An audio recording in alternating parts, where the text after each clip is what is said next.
Did you see it? Yes. Edge of Tomorrow? Yes. Okay. The Saw it movie last night. that we're going to talk about. What did you think of it? It was good.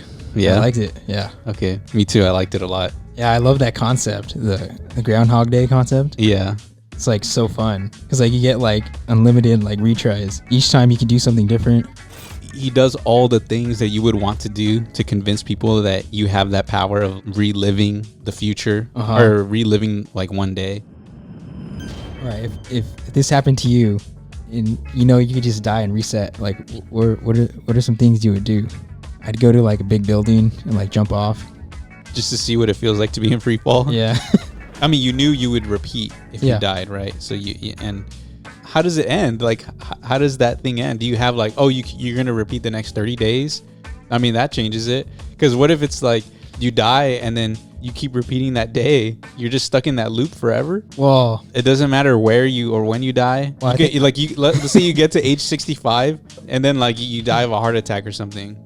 Okay. And then you repeat back when you're 30. No. All right. You can switch it off at any time, and then when you switch it off, you never have it again. Okay, so you choose how many times you get to repeat it. Yeah. You know what I think would happen is then you would be so scared of death once you turn it off. That's true. Yeah. You'd be like, oh, now I don't want to die because that's really it. That's what I thought in the movie. Because when they no longer have it, it's like, oh shit, like be careful. It like makes you think of like other movies like where they don't have it at all. Damn, these people could die at any moment. You mean like real life? Yeah. Like a lot of bad could probably come from it. Maybe you like take advantage of like certain things, you know. The moral conundrum is this: if you could do something bad to someone and then their memory is erased, let's say they don't remember it, because that's essentially what's happening, right? If you were to do something bad, like I'm gonna drive really fast on the freeway and let's see how that feels. Like let's say you got into a car accident, you hurt the person. Let's say they have no family or friends; they're just by themselves. And then they get into a coma and they forgot just that day, right? It's like, I don't even remember, you know? But it still happened. And you remember. Yeah, I feel like it would take a toll on you still. Like you remember everything you did. Even though no one else remembers, like it's still in your conscience. Yeah. So it actually did happen. If at least one person is experiencing it, that means it did happen. Like, yeah, it's a different timeline, whatever. And it still happened because you have that memory, that real experience. Yeah. Emily Blunt. Yeah, she's hot. When she's in the pose, they keep repeating that pose, that scene. Like, we gotta milk this. We gotta milk this shot. I know. I don't blame them. When I saw that, when that scene first happens, when she's like doing her push-up exercise and she's going up, arching her back. Yeah. In my head, I'm like, oh, this is like kind of cringe in a sense where this is expected. They're doing like they cast like an attractive woman in the role, so they're gonna like make her sexy. But then they keep doing it. They keep like repeating that. Yeah. So I kind of got numb to it. So I don't think it's like cringy anymore. But man, these guys really wanted to milk that shot. They keep showing her do it. It's like that was his only motivation to keep repeating the day. Like, oh man, this is the most I'll ever see her undressed. No other alternative day gets me further than this. And there's like she like moans a little when she goes up. She's like, if I was in that good of shape, like I would arch my back too for Tom Cruise. But I liked her character a lot. She was really cool. She was like a very believable army soldier, very believable soldier. When it first showed like the poster of her, she was the badass of the war. I wasn't sure how it was gonna like, you know, end up being like, oh, is this gonna be like kind of like forced or cringy?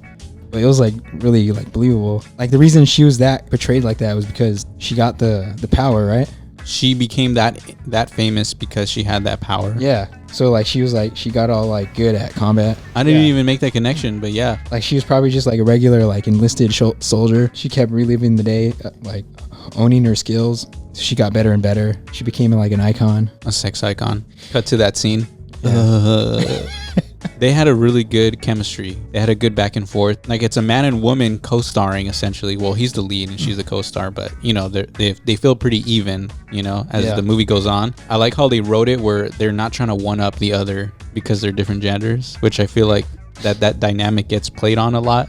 Now it's like they try to make the woman over trump the male character, you know? Yeah. Or like in the end, but she's stronger and she's cooler and she's better and she's this and that. And yeah, it's like they very have to obvious. Establish that. Yeah, they have to establish that. Like, but the girls did this and like right. There's always a but, and it's like it's always better than the dude or something. It's like somehow better, you know. Yeah. But this one is like there's no like it doesn't feel like that. It has that agenda at all. They're just focused on the goal. Yeah. And like helping each other. I bought the kiss too. What'd you think of the kiss? I thought it was just more of like a companionship kiss. Like we're just friends. In her head, she's like, "Oh, I hope he thinks he doesn't. I like him." After I just like gave him a big fat kiss on the lips. Oh God, I hope he doesn't catch feelings. And I was just being a friend. I was just being friendly. Because Can't I be nice? Can a girl be nice without someone taking it the wrong way? The kiss was. I knew it was coming. They had to do it. That was the thing. They had to do it. Yeah, they didn't need it. You know what? I buy it because they're two soldiers and they know they're gonna die. I think you have to get into Emily Blunt's head more. Obviously, Tom Cruise, we know why, but Emily Blunt is maybe. I think she empathizes with him. That she's only known him for one day in that scene. Yeah. So she's empathizing with him because knows. she's gone through the same thing. Because they mentioned her partner Hendrix, and when they're driving, she said that she saw that partner die like 300 times or so many times, and she got sick of it. Partner, when she had the power, when Emily Blunt had the power, she mentions how it was hard seeing him die or her die so many times. That is like a way that she empathizes with Tom Cruise's character.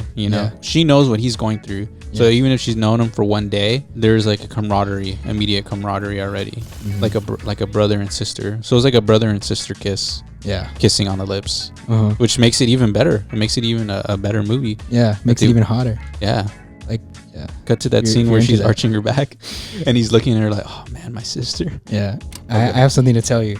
Uh-huh. I've been reliving this day over and over again. That's why I'm so good at this. Okay, then finish the sentence I'm about to say that I'm saying right now.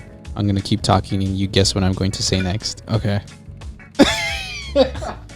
So we covered the kiss. We covered the back arching. Oh yeah, no, but the very last scene. Remember when he goes to her? When he goes to her. Oh yeah, and she's meeting him for the first time. Obviously, he's gonna get to know her again, but like, yeah, everything he's been through, and he's like, he has tears in his eyes. But this time they could succeed, and then I don't know what happens after that. What do you think should happen after that? Well, this is a trap, and I'm not gonna fall for your questions.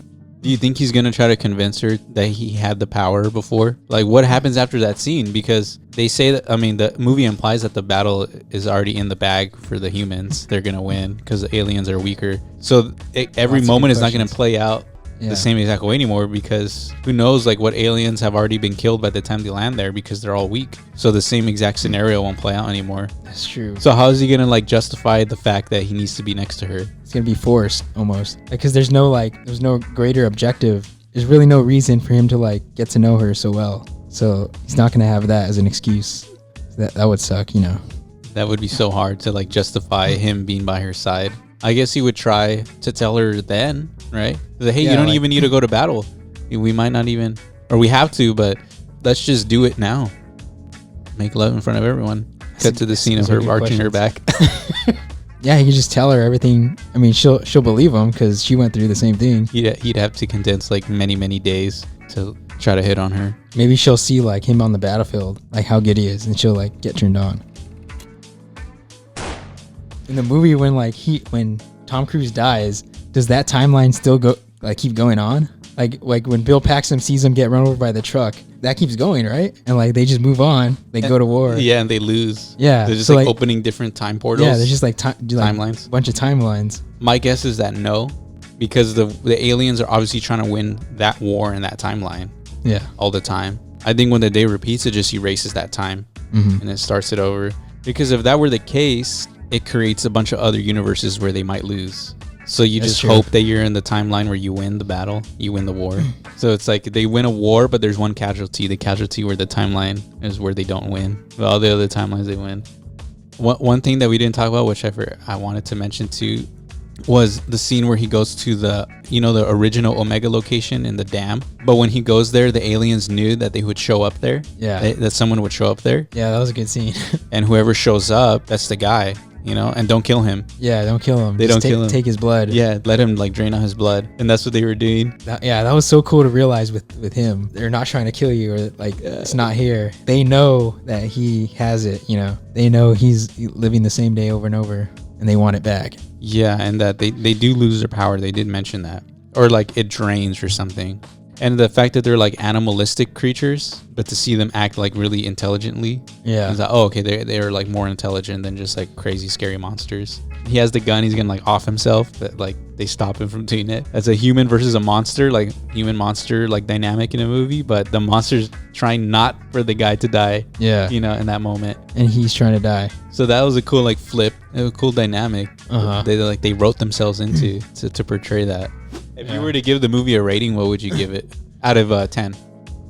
Out of 9. On a scale of 1 to green. Yeah, 5 seconds. 5, 4, 3, 2, 1.